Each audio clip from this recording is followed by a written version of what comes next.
Se você é estudante ou profissional do direito e tem interesse em construir uma visão crítica do direito no contexto do mundo contemporâneo, esse canal é para você. Aqui vamos demonstrar que quem quiser conhecer verdadeiramente o direito deverá ir além da técnica jurídica e adentrar na realidade material da vida humana em sociedade. Eu sou o professor Nedel e dou as boas-vindas a todos aqui no nosso canal de reflexão Direito e Poesia. Olá, sejam todos muito bem-vindos aqui para mais um vídeo no nosso canal Direito e Poesia.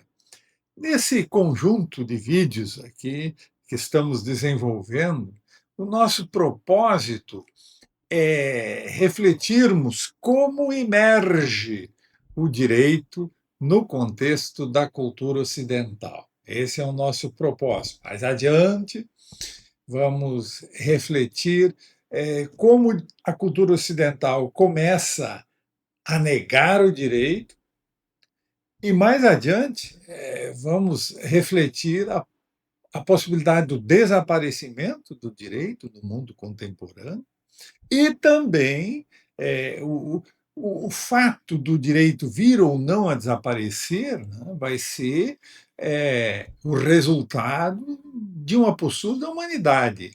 Se a humanidade disser o direito não deve desaparecer, ele não desaparecerá.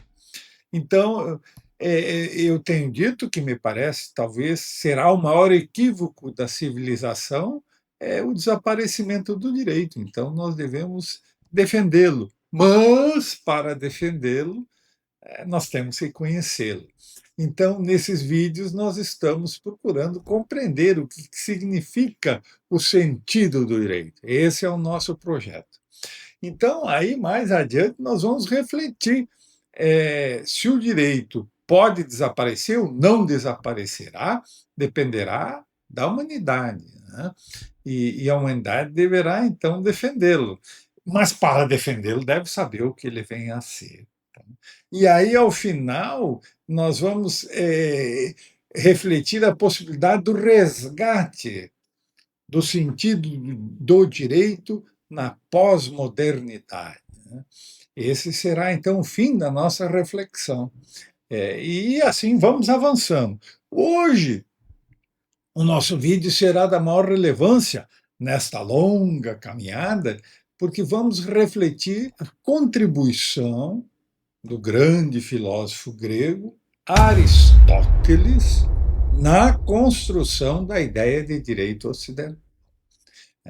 Aristóteles surgiu quando estava, digamos, no fim do período criador do pensamento grego. A notável filosofia grega, que começa com uma orientação, pode-se dizer, científica, lá nos pré-socráticos, com Demócrito, Pitágoras, mesmo Parmênides, Hesíodo, e chega ao seu apogeu, né, no período chamado clássico, em que pontificou o pensamento de Sócrates e Platão, e Aristóteles vai ser, então, o grande herdeiro dessa tradição socrático-platônica, né?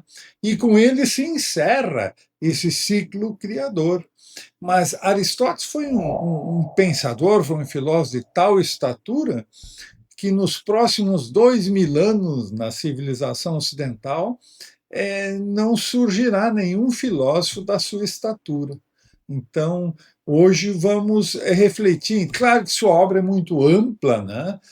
Aristóteles atuou em praticamente em todos os campos do saber humano. Nós vamos nos deter mais especificamente na sua contribuição no pensamento ético e no pensamento político, que é ali que emerge, então, a sua visão de direito e a sua contribuição para o pensamento jurídico, né? Mas quem foi esse admirável pensador da civilização humana chamado Aristóteles? Ele nasceu em 384, lá na cidade de Estagira, na Trácia. Então, ele é lá da Trácia, da cidade de Estagira. O seu pai era um médico, Nicômaco, a quem ele vai dedicar a sua Ética, né? Nicômaco era um médico importante que perfilava a tradição da medicina empírica derivada de Hipócrates, né? Era um grande profissional, Nicômaco, chegou a ser o médico da corte da Macedônia na cidade de Pela, onde, inclusive, Aristóteles vai viver na sua adolescência, né? Lá na cidade de Pela, capital da Macedônia.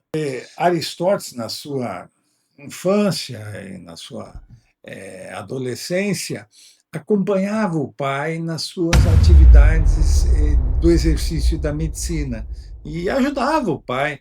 Então, ele viu e até ajudou o pai a fazer partos, cirurgias, tratamentos, né, de toda ordem no campo da medicina, e isso causou nele o interesse, né, pelas ciências naturais, pela biologia, e depois vai para a física, também para a química, enfim, ele desenvolveu o seu pensamento no sentido mais amplo do conhecimento humano, e por isso é considerado o primeiro grande cientista da história da humanidade, né? Então, esse pensamento, desde cedo, dada essa influência de seu pai, é que vai se desenvolver. Então, esse interesse de Aristóteles pelas ciências naturais. E aos 17 anos, depois da morte de seu pai, ele vai para Atenas, onde vai estudar na academia de Platão. E durante 20 anos ele vai ficar na academia de Platão, digamos, na condição de discípulo do grande mestre, do grande filósofo Platão. E todos sabem que Platão, né, tinha uma visão de mundo fundamentada no idealismo transcendental, né? E com o passar do tempo, então, Aristóteles começará a questionar esse radicalismo idealista de Platão. E, inclusive, vai se afastar dessa visão platônica e construir a sua visão de mundo, digamos, original.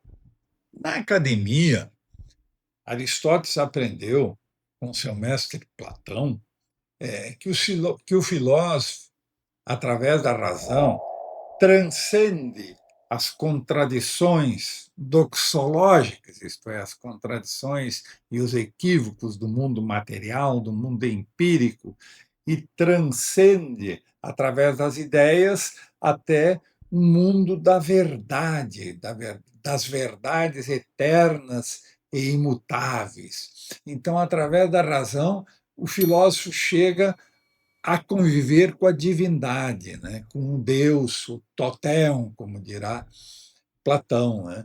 E ao vislumbrar essa perfeição divina, eterna e imutável, que a transcendência ideal lhe permite ver, evidentemente que o rei filósofo, então, vislumbra o que é certo, o que é justo, e com base nisso, então, ele retorna numa escala decrescente ao mundo da vida prática e pode fazer as leis que vão orientar e organizar o Estado político, né? Então, esse idealismo platônico. Então, o Estado ideal platônico é um Estado regido, né, por leis racionais de inspiração divina.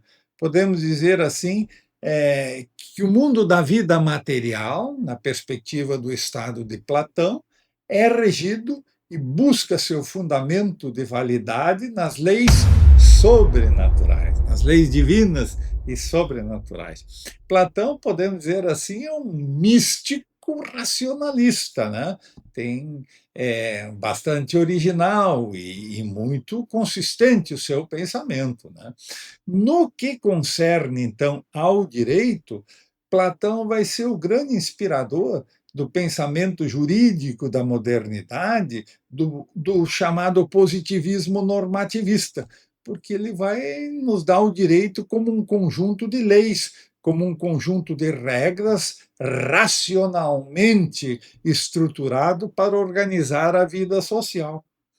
Já Aristóteles, influenciado por aquela influência empírica e das ciências naturais, vai questionar esse radicalismo idealista, lógico, formal de Platão, né, que busca até nas perfeições matemáticas a organização da vida humana.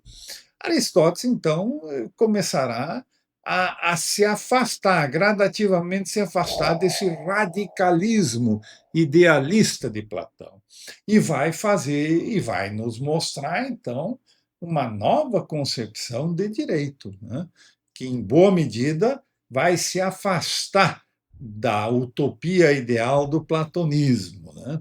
Mas, evidentemente, que depois de 20 anos aprendendo com seu mestre Platão, Aristóteles não vai renegar a filosofia platônica, mas ele vai buscar agregar ao platonismo a sua influência de um realismo epistemológico científico, podemos dizer assim. Né? Podemos evocar Heidegger, que diz que Aristóteles traz o mundo do ideal transcendente do idealismo platônico para a realidade material das coisas, da vida humana. Então, nesse sentido, Aristóteles vai se empenhar em fazer uma síntese entre o idealismo platônico e o naturalismo de orientação epistemológico-científica que ele vai desenvolver, inspirado lá, podemos dizer assim, na velha influência biológica do seu pai, o grande médico Nicômaco.